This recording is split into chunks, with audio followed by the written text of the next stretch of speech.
luminoso. Un árbol, un mono, yo mismo, emitiríamos un campo electromagnético que nos permitiría comunicar unos con otros y de paso aprovechar mejor toda la energía que llevamos dentro. Las células cancelan la luz entre ellas para crear un canal de quietud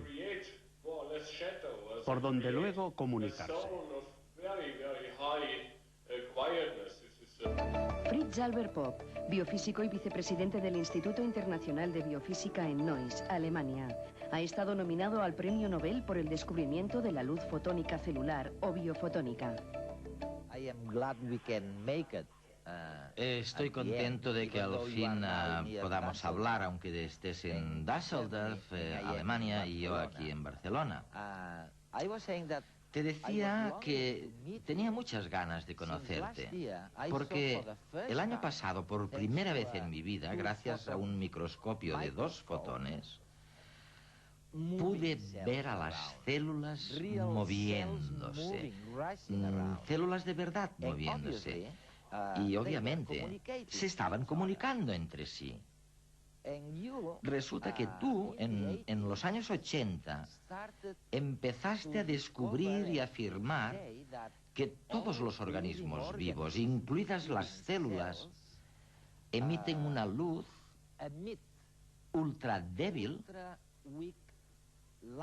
fotones, y que gracias a estas emisiones se comunican entre sí.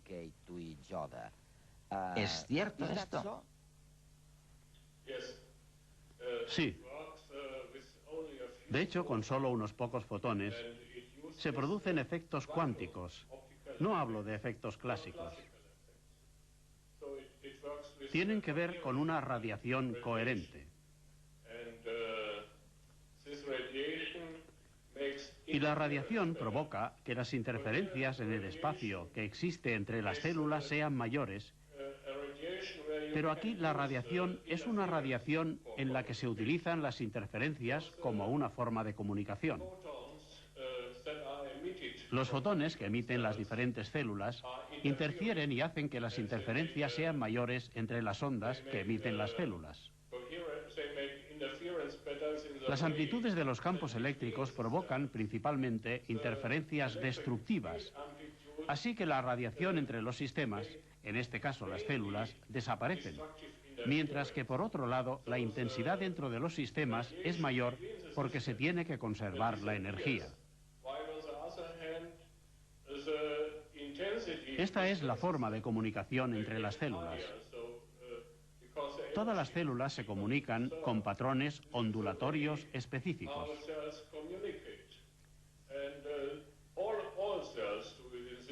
Se observan estructuras de interferencia específicas. Y si las células son idénticas, se dice que tienen el mismo patrón de frecuencia.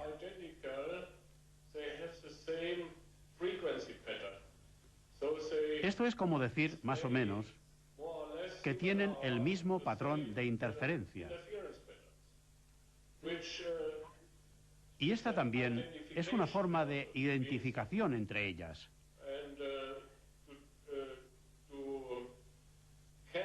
Cancelar la luz entre ellas es la mejor forma que tienen para comunicarse, porque crean algo así como un canal.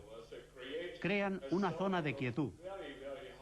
O dicho de otro modo, crean una zona libre de sonido entre ellas. De modo que cuando cualquier pequeña perturbación surge, la perciben inmediatamente como una señal entre ellas. Lo que digo no es una especulación, es el resultado de una experimentación que se ha llevado a cabo en profundidad.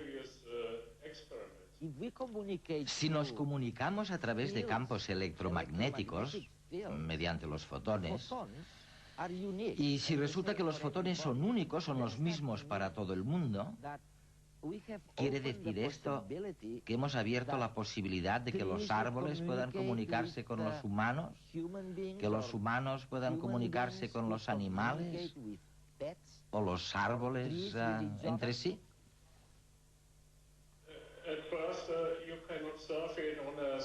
Por supuesto, podemos observarlo a un nivel celular.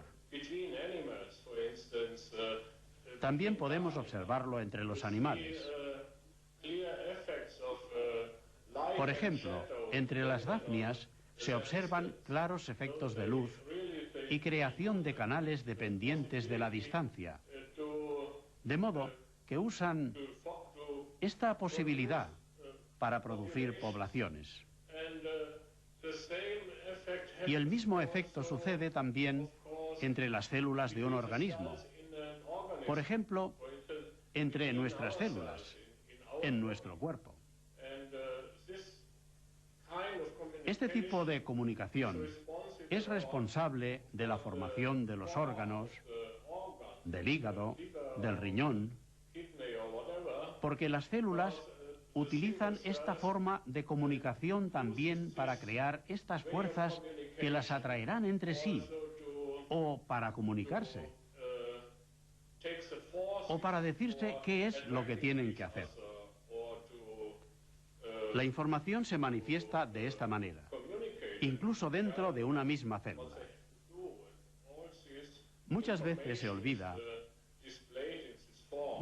se olvida que se tiene que producir cerca de 1000 reacciones químicas por segundo en cada célula. E incluso la información acerca del lugar y del momento exacto en que estas reacciones químicas se han de producir se llevan a cabo a través de unos pocos fotones que son coherentes. Y como son coherentes pueden provocar mejores interferencias para transmitir una cantidad tan grande de información.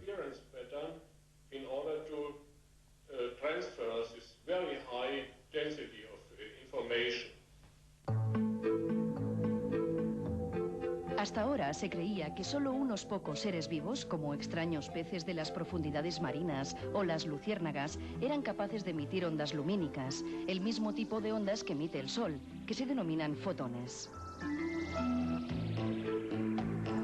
De manera natural existen unas estructuras, los pigmentos, que permiten que determinados tipos de estas ondas sean captadas por las plantas para realizar la fotosíntesis o por los animales para ver. Pero estudios recientes indican que todos los organismos, desde el más pequeño y sencillo al más complejo, son capaces de generar otro tipo de ondas. Son los biofotones, ondas electromagnéticas que están en el espectro de la luz, pero que no pueden ser captadas por los pigmentos. Parece ser que esta luz es almacenada por las moléculas de ADN del núcleo de las células. El ADN emite y absorbe esta luz constantemente. De esta manera podrían conectarse los orgánulos celulares, las células, los tejidos y los propios órganos dentro de un ser vivo.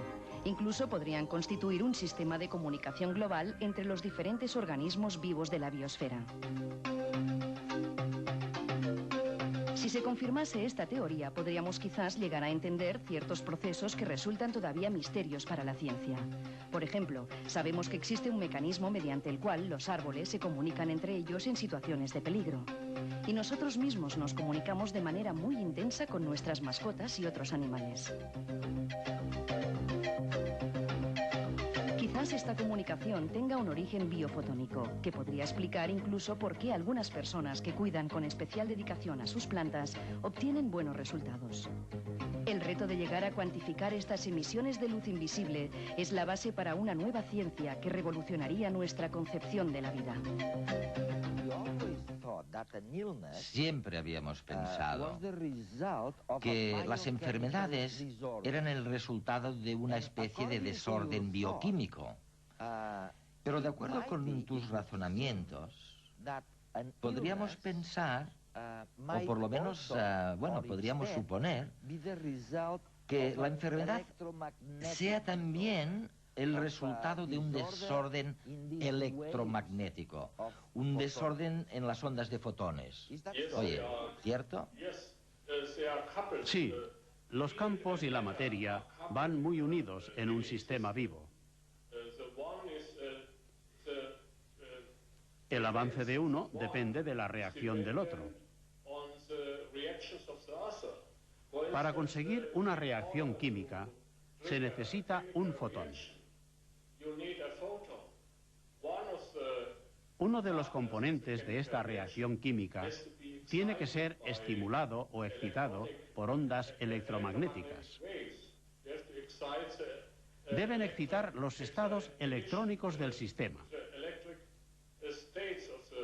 Esta excitación solo puede darse mediante la absorción de un fotón.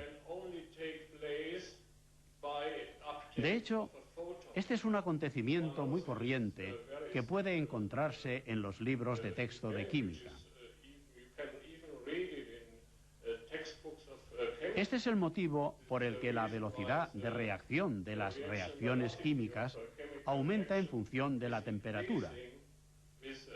Si aumentamos la temperatura, se consigue un aumento del número de reacciones químicas por segundo, porque se producen más fotones disponibles.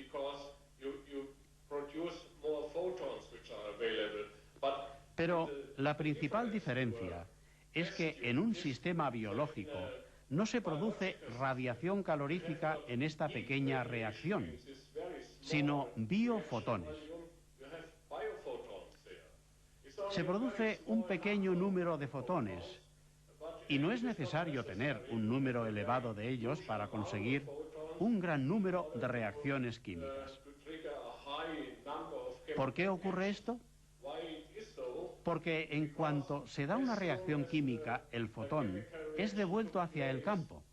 Y en ese campo biofotónico, los fotones no son termalizados. Es decir, no desaparecen como radiación calorífica, como calor, sino que son almacenados para que, de esta forma, estén siempre disponibles para la próxima reacción. A este campo biofotónico, con su bajo número de fotones, no le resulta difícil asumir toda la actividad que se da en una célula, aunque sea muy elevada.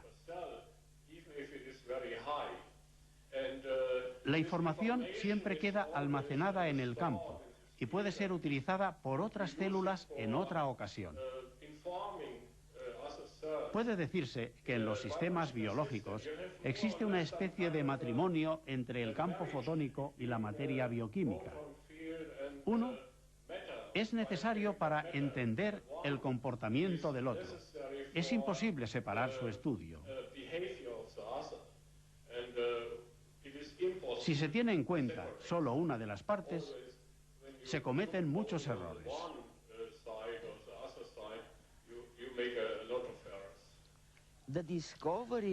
El descubrimiento de las emisiones biofotónicas nos llevaría, y esto es en realidad otra pregunta, nos llevaría a confirmar algunos métodos convencionales de curación basados en los conceptos de autorregulación de organismos vivientes.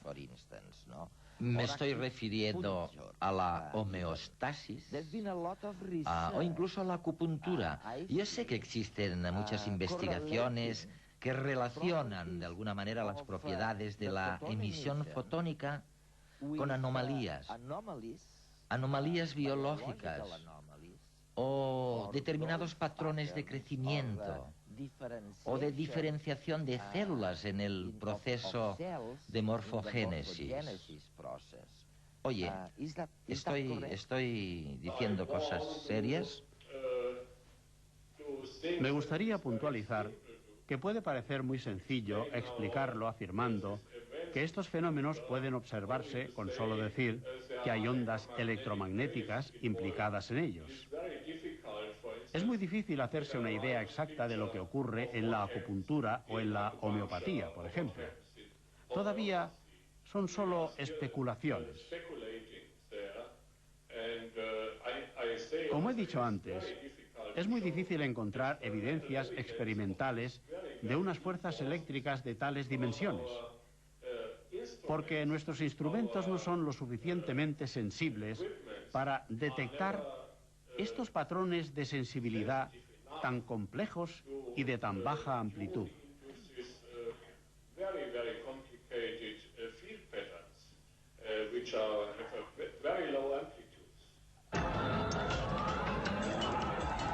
Todo, los átomos, las moléculas, los seres vivos y hasta los rascacielos vibran. Poseen un pequeño movimiento interior. Así, todo en el universo tiene una frecuencia natural. Sufre un cierto número de vibraciones en una cierta unidad de tiempo.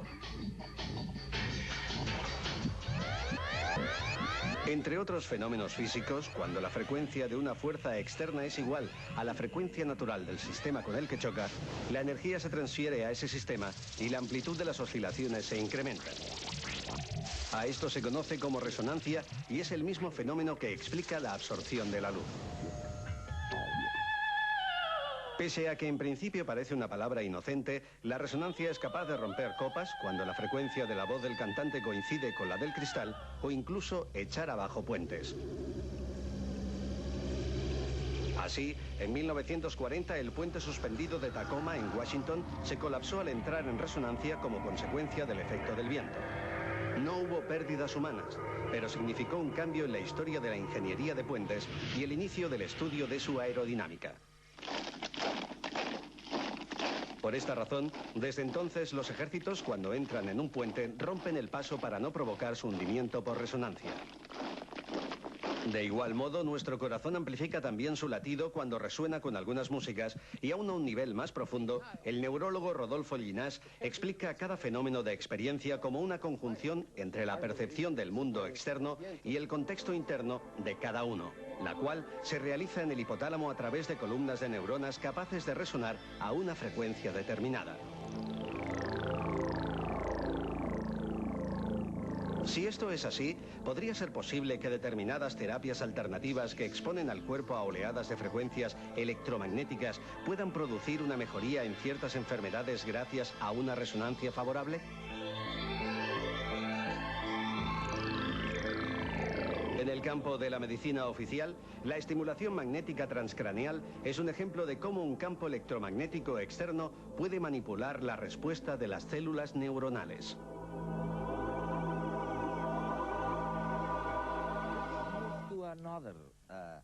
Pasemos a otro tema, muy distinto, pero que tiene que ver con tu teoría sobre la vida, ¿no? Voy a citar textualmente al premio Nobel Erwin Schrödinger, cuando llamó la atención afirmando que estábamos equivocados al intentar medir la calidad de la comida, por ejemplo, quiero decir, de las cosas que comemos, nos estamos fijando en los aspectos equivocados, dijo. Y tú dices algo muy similar. Mira, por ejemplo, tú dices que después de haber estado investigando, hoy puedes garantizar que la comida que ha estado expuesta a una radiación o que tiene, y te estoy citando, que tiene demasiadas bacterias en comparación con la comida normal, resulta que la emisión de fotones es más débil en esta comparada con la comida fresca. De alguna manera estás diciendo lo que decía Schrödinger. La comida podría estar reflejando una determinada cantidad de orden. Y si la comida refleja desorden, no está en buen estado. Oye, es eso, ¿no?, de lo que estamos hablando. Schrödinger descubrió que la calidad de la comida tiene que medirse en términos de su capacidad organizativa. Él lo llamaba megaentropía de la comida. Los humanos y los animales son más o menos ladrones de orden.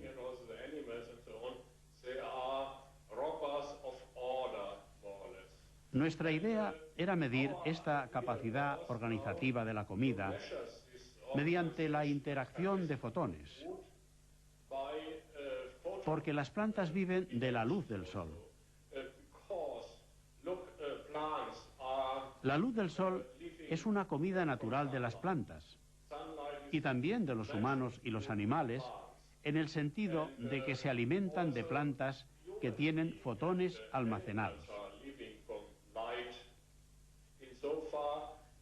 Por ejemplo, Si separamos la glucosa, el azúcar, en CO2 y H2O, ambos son componentes moleculares del azúcar.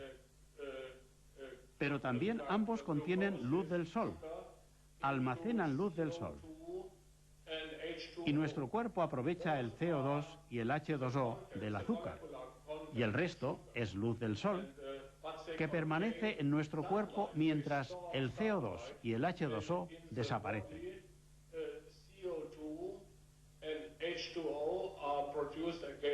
Por tanto, también vivimos de la luz y tenemos que encontrar cómo se realiza esta conexión entre la capacidad de almacenaje de la comida y su calidad. Es muy probable que la calidad de la comida sea mejor cuanto mayor sea su capacidad de almacenar luz. Y por eso medimos su capacidad de almacenar luz.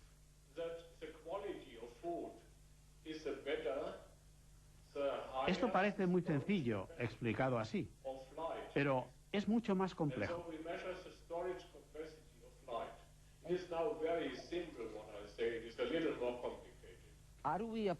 Nos estamos acercando al día en que llegaremos a saber cuál es la dieta de una vez, la dieta exacta que deberíamos seguir, las cosas que deberíamos comer y las que no.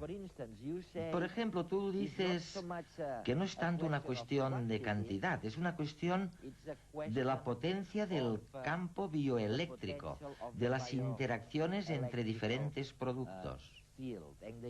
Nos estamos acercando al momento en el que conoceremos por fin cuál es la dieta ideal para cada persona. Espero que sea así. Pero existen también muchos componentes subjetivos que no pueden medirse con los biofotones o con lo que sea.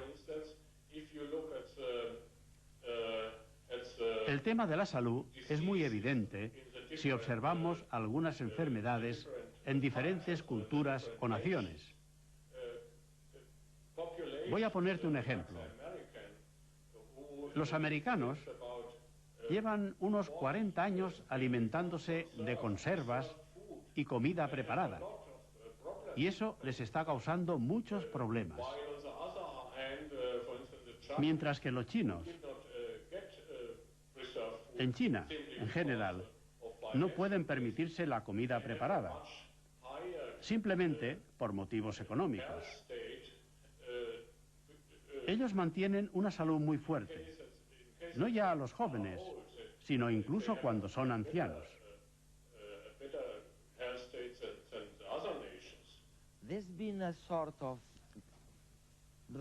Ha habido como un cambio bastante radical en la percepción del universo hacia una especie de desmaterialización.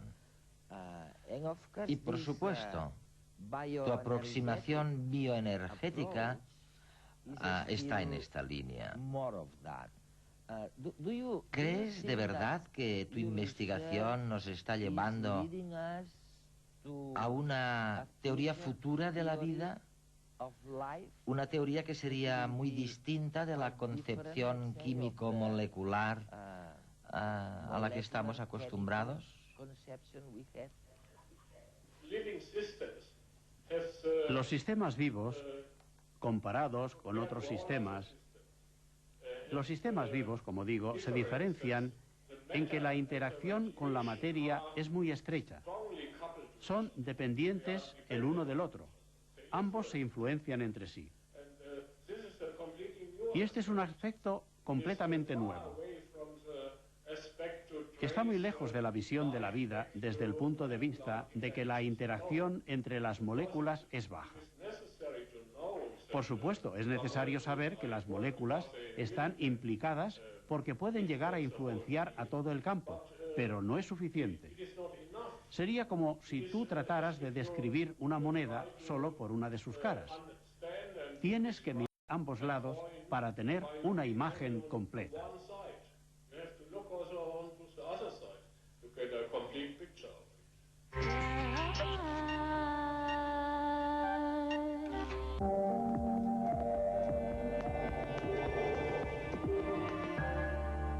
Che, Cars. ¿Vos sabés quién inventó la Carlsberg?